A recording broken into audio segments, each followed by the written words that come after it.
Hi peeps, it's Jess. I got a new Lenormand deck the other day. If you want to jump straight to the flip through of this is the Terra Lenormand. Then there's a chapter link in the description below. But before I hit this, I thought I would just run through, I suppose, my very limited collection of Lenormand and why I don't really collect them. My first deck was this one when I was a teen. I got this, you know, I'm 40 now, so this was a while ago. This isn't the actual deck. This is Titania Hardie's fortune cards. This isn't the actual deck that I had. I bought it a few times because it gets really raggedy. It's not very well made. The cardstock is super flimsy. It's a little bit like, in fact, I think it's exactly the same cardstock as the Brian Froud Fairies Oracle. If you know that, it's just paper at this point. I actually backed the Brian Froud Fairies Oracle and it was much better. It was a lot more sturdy. The cards had a bit more integrity to them. So that worked, and I think I will most probably do that with this, because this is on the brink of getting, there are a few cards in this that are really mashed up. But this is the deck, the Lenormand deck, that I used for years and years and years and years. And the reason I didn't bother getting another deck was because, unlike the tarot, where people pull in various associations, the numbers, the elements, astrology, Kabbalah, you know, there's so many different things that people can pull into the tarot that are then shown in the scenes. Lenormand isn't really like that. No matter how a cross is represented, it's still a cross. So as long as you know, as long as you can recognize that it's a cross or a tree or a mountain, then you're good. You're good to go. So yeah, I didn't get a deck for ages, but the only thing that annoyed me about this was that it was so big. This is just a bit bigger than a sort of standard playing card deck. But if you read with Lenormand, you'll know that quite often you would lay out the whole deck in a grand tableau, and when the cards are this size, you need quite a lot of space to do that. So it's very limiting that they are this big, and considering you don't really need them visually to be, you know, so scenic, they could literally just be icons. I got frustrated with that, so I made my own deck. I literally just wrote on tiny cards, which were about the size of maybe a bit longer than a stamp. And then I gave those to my sister, who still has them, and they worked really well. You know, you could, I was thinking about putting them on a key ring, like punching the end of them and keeping them on a key ring. But you could literally pull out a whole grand tableau in the space of this book. It was really nice, compact sort of solution to that. Sorry, there's a car outside. So yeah, I gave that to my sister. She still uses that, I believe, to this day. So she then bought me the Bluebird Lenormand, which has been in a recent video of mine, because it reminds me of the Jane Austen Regency period, I suppose. You can see from the actual cards themselves, it's got this quite Regency kind of vibe to it. It's also got the the poems from the original Game of Hope, which I really liked. Some of them you wouldn't necessarily read like this anymore, but most of them are still quite on point. The thing I like with this deck is that it has two, I think they might be at the end, they have two sets of,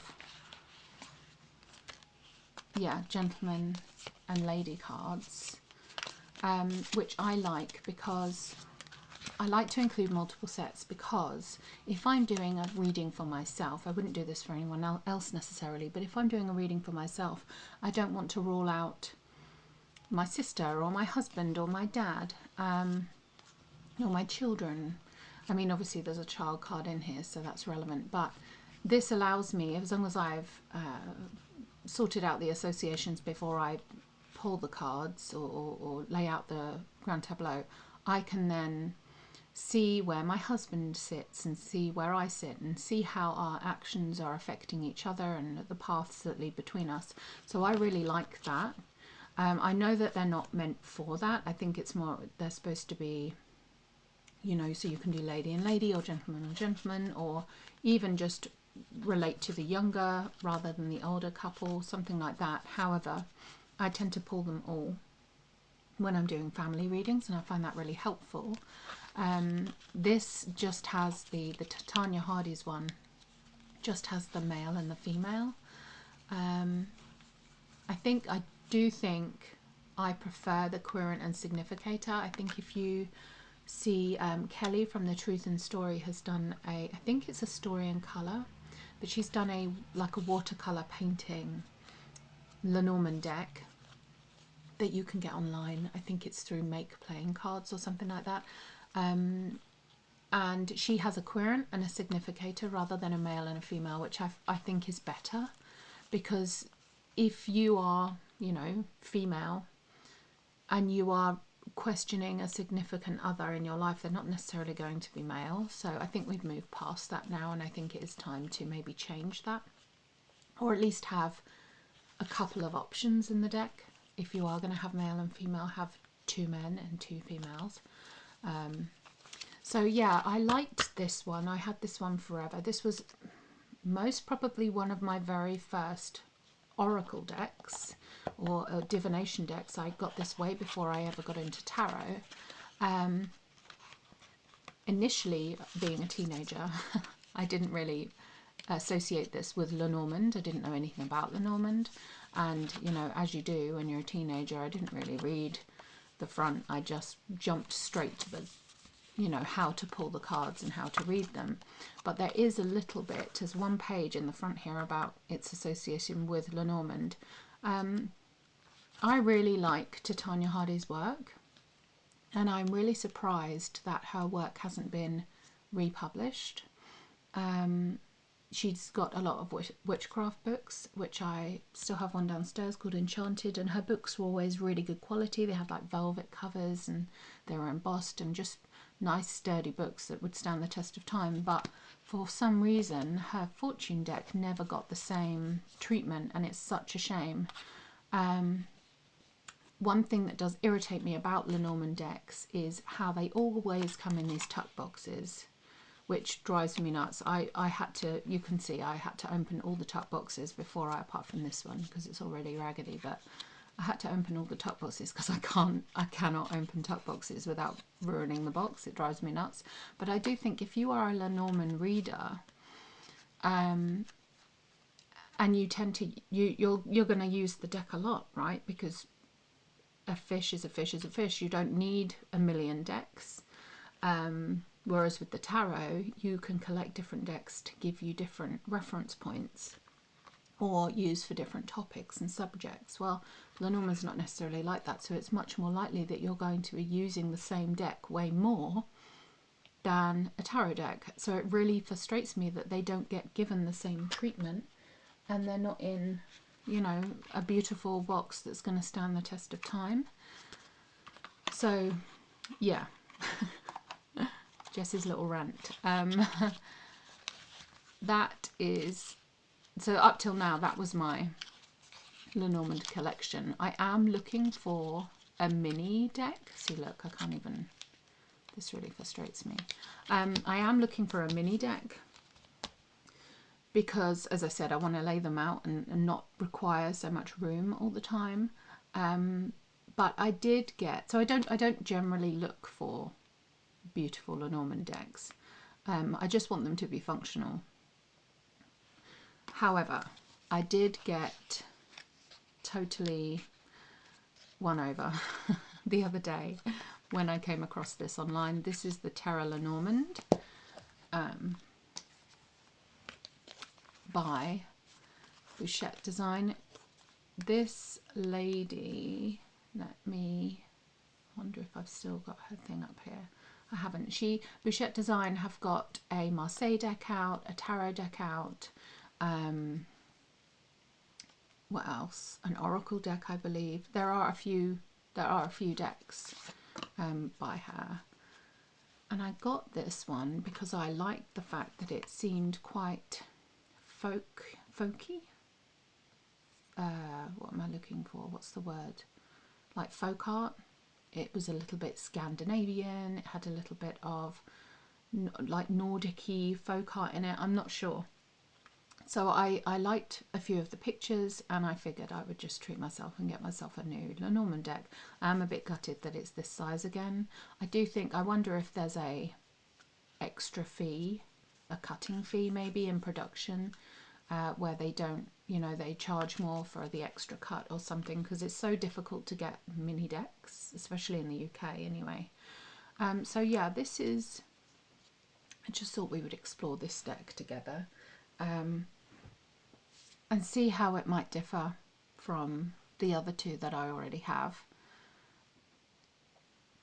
So Terra Lenormand, a thank you note, a page about reading with Lenormand, and then three reference cards here. So for instance, the rider: positive, messenger, energy, passion, speed, activity, news, messages, visitor, freedom. I think I prefer this to, when we go back to Titania's fortune cards, she has a page about each card, and she gives you some examples of how they can be read with a few other cards, but not all of them. And I feel like that's limiting. If you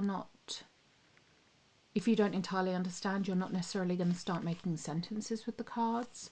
So I think this way of having keywords for each card will certainly force the reader to start making their own sentences with the cards. So I think that's a nice idea, and possibly a simpler solution. And these all have the backing on. They're going to be used in my journals. Definitely. So the rider, this is an interesting one because the rider is usually shown as a horse or a man on horseback. This is a butterfly on a leaf that's being carried by the bird. It's giving me stork vibes, stork delivering a baby sort of thing, but that's certainly a very different rider card. The clover, the ship, that's nice. It's got the air element and the water, water and air, so by plane or by boat, I suppose.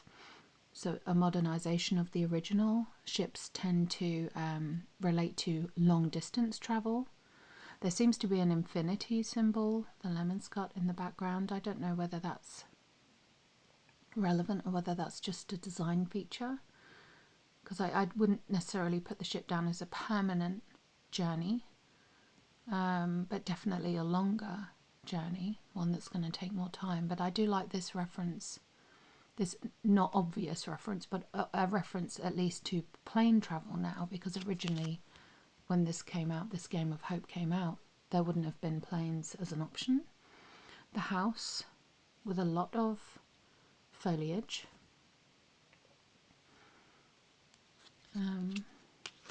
So I suppose maybe this is a reference to a family tree or something. The tree, a very pretty folk art style tree. I'm not sure I initially read it as a tree, but it's very beautiful. The clouds with some nice dark and light going on, which is nice depending on, in relation to the cards that sit around it. You can see maybe where where things are clearing. The snake, beautiful.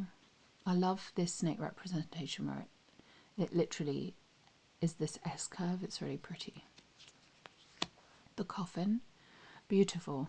So the coffin more likely shown in a state of endings for renewing or endings for new beginnings. There's a lot of life around this coffin, which I really like. The bouquet, nice. So the scythe is obviously a harvest representation here. It's what you're gathering and collecting, which is nice, not just an ending. The whip. So the whip, for me, I suppose, has been more of a rod situation. You either see them represented as a whip or as a rod. For me, the whip is about that repetitive bad habits, repetitive negative energy. So it's that beating aspect rather than this, I don't know, longer whipping. This seems more whimsical, but definitely still a whip. You can still read with it, so no problems there. The birds, beautiful. The child with the scarf on. Initially I was thinking how different the art is between these two, but she does still have this like little folk scarf around her neck. Then the fireflies, beautiful. The fox. Nice to see the fox as a more natural character, not necessarily one that's out for being cunning and sly, but just a natural representation of a fox. That's pretty. The bear with the bee, very cute. So the bee works in this, I suppose, to show the dominance of the bear being much bigger, taking up more space, and being physically more dominant in a way. But the flowers in it are interesting. The stars, beautiful.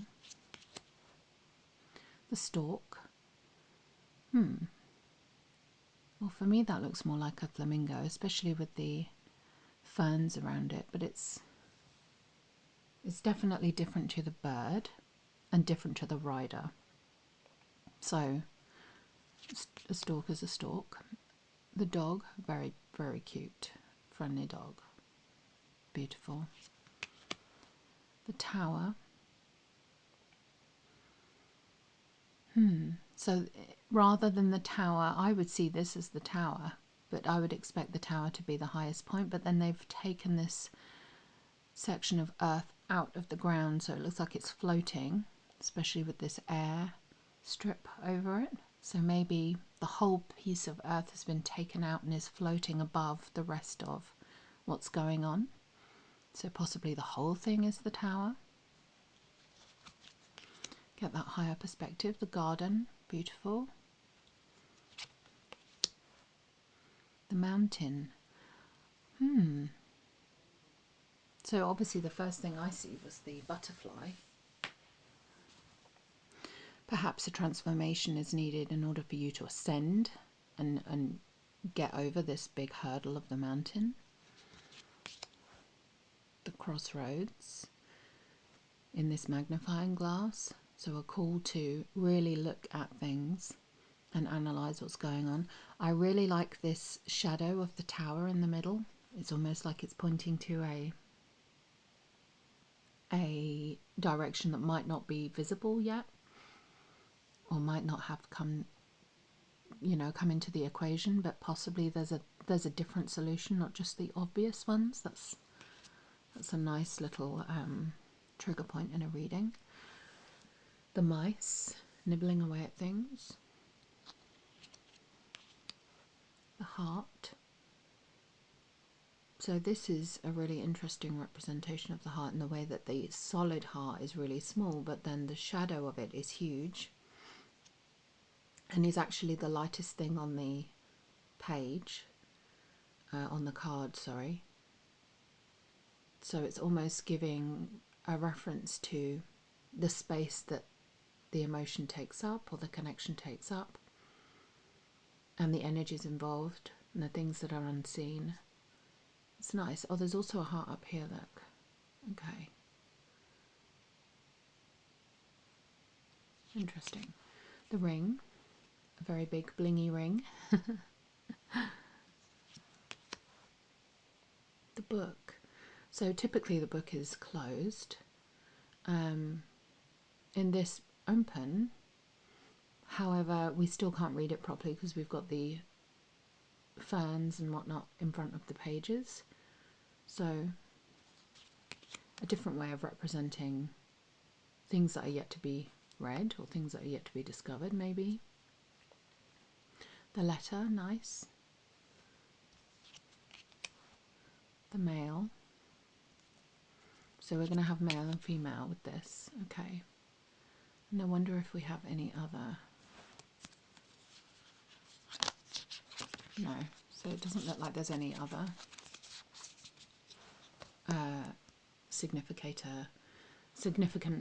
querent cards. So we have the male and female. That's a shame. That's a shame. Would have been nice to have had other options there. The lily, pretty. The sun, that's really cool. It's like a nucleus. There's certainly a lot of life and energy in that card. Activity, like bursting. That's a really cool way of showing the sun. And the moon, a more, I don't want to say obvious, you know, traditional representation of the moon. It does it like a reflection though. The key, okay. So the key is a poppy. I wonder why. Now I did have a look at the Bouchette design website to see if I could find any more information out about these cards, which I couldn't really. There's a general summary about the deck, but nothing about the actual design of the cards themselves. So I would love to know why a poppy for the key. The fish, very dark fish card here. And these remind me of the pentacles in tarot. I don't know if you can see, but they've got little circles around them. The anchor and the cross, which is very fine and dainty, isn't it, for a cross? The cross is usually shown as something a lot more sturdy, whereas this is very dainty and delicate. The cross is typically related to things that are destined.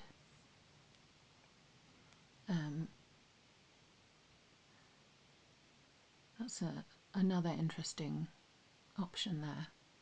So yeah, that's the Terra Lenormand. I'll update in a few videos and tell you how I got on with it.